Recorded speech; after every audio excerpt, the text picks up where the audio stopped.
Hi guys. Wow. Another day in a tropical paradise. This is Bambi Kelly and Eudora Kelley. I don't know, I just keep introducing ourselves for those that are meeting us for the first time. Today is the 5th of June 2024. We're reaching you from the beautiful city of Abuja. You can see today I'm lit up. I'm literally lit up because the lights have been restored. Um, it was very, very, very challenging yesterday. The video I did yesterday, and some people saw it, and wow, it was really challenging because it just got you thinking, where we're going to in this country. Is it 5 step forwards and 10 step backwards? How do we keep finding ourselves back, right back, at the starting block every time? It's as if we're going back to the starting block. What's going on? You know, um, I faulted labor yesterday, the labor unions, because I think shutting down the national grid just wasn't the way to go. Um, you can go from 0 to 100.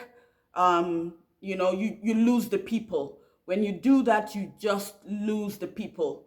The people, because you create suffering for the people, and nobody wants to see that. Yes, we need to hold the government to account. I'm 100% with Labour on holding the government to account, because when we look at what the executive gets away with, not just the ministries, the agencies under the ministries.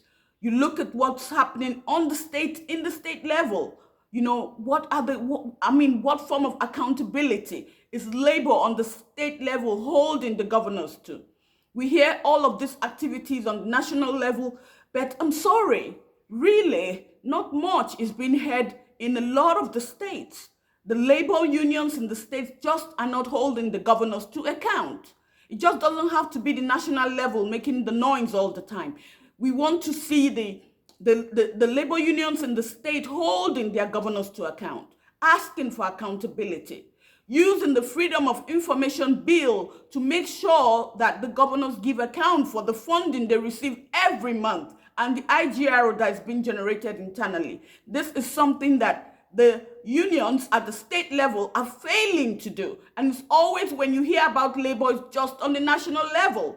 So the national level needs to liaise with the state levels and make sure that they're holding their governments to account. Because really and truly, development would only come to Nigeria when the states begin to flourish, when the governors begin to use the funds for the people, all for the people. We don't want to hear that every time a governor leaves office, there's a case of corruption being brought about this governor. And that's because the people go to sleep. The people go to sleep. They don't hold their governors to account. Because if they held their governors to account, they would blow the whistle. They would say, oh, this is happening. Funds are being misappropriated. There should be no shadows in government.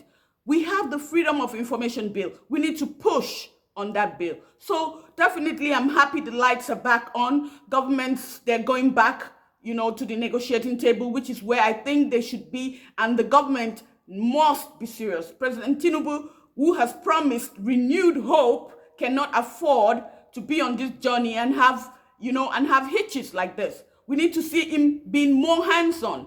It's like, most of his aides are doing the work, but he needs to come to the table and be more hands-on with this. And let's not have something like this happening. This is just unacceptable, unacceptable. So this is it. We need to hold the legislature accountable. The legislative can take the bulk of money they're taking on and not make laws to make sure that there's a living wage, not a minimum wage. I think that word should be scrapped. No more minimum wage. It should be a living wage. And we know that 100,000 is not a living wage.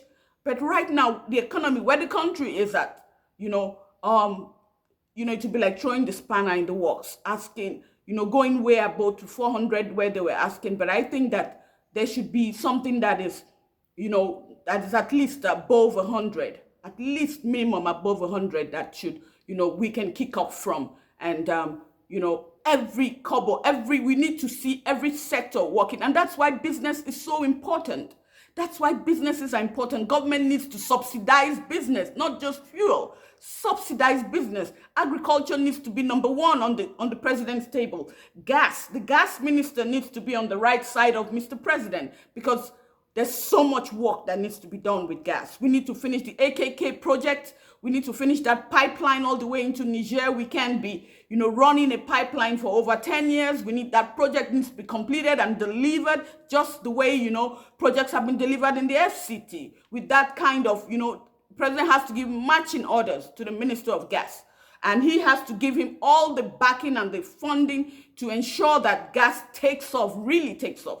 Trade and industry, too critical. Small and medium scale enterprises, they need all the push, they need all the help, all the subsidy, the grants, everything. They need it. NAFDAC needs to come on the table. There's a lot of work that people are doing, and they're having a heck of a time getting, certification by NAFDAC. We need a lot of work from NAFDAC, a lot of work. People are going in the shadows and doing a lot of stuff that they shouldn't do just because the process of getting NAFDAC certification is so hectic, and you have the bureaucrats getting in the way. They're getting in the way. So we need to do a lot of work when that comes on. A lot of work needs to happen. NAFDAC needs to be, reinvigorated, and things need to shake up in that agency. A lot of shake up needs to happen, because that affects a lot of entrepreneurs, because if they can get certified, their goods can be exported. No recognition. So a lot of work needs to happen. The trade minister and the health minister need to sit together, and this needs to be resolved once and for all. A lot of work needs to happen. A lot of work. Mr. President has a lot cut out for him, and the people he needs to talk to, the trade minister needs to be on the table, on board, health minister needs to be on board, ICT minister needs to be on board, power minister needs to be on board, and these people need to be on board. And we need extra funding. We need to take our eyes off the ball of power, and we need of crude oil, and then we need to look at alternatives. Not just talk. I mean, real rolling up the sleeves and working hard. Because this economy, we can continue the way we're continuing. We can. All right, that's all from me and Bambi to you. Today being the 5th of June, go out there, slay the dragons, banish fear, and self-love. This is Eudora Kelley and Bambi Kelley calling from our home to yours. God bless you and have a fantastic day.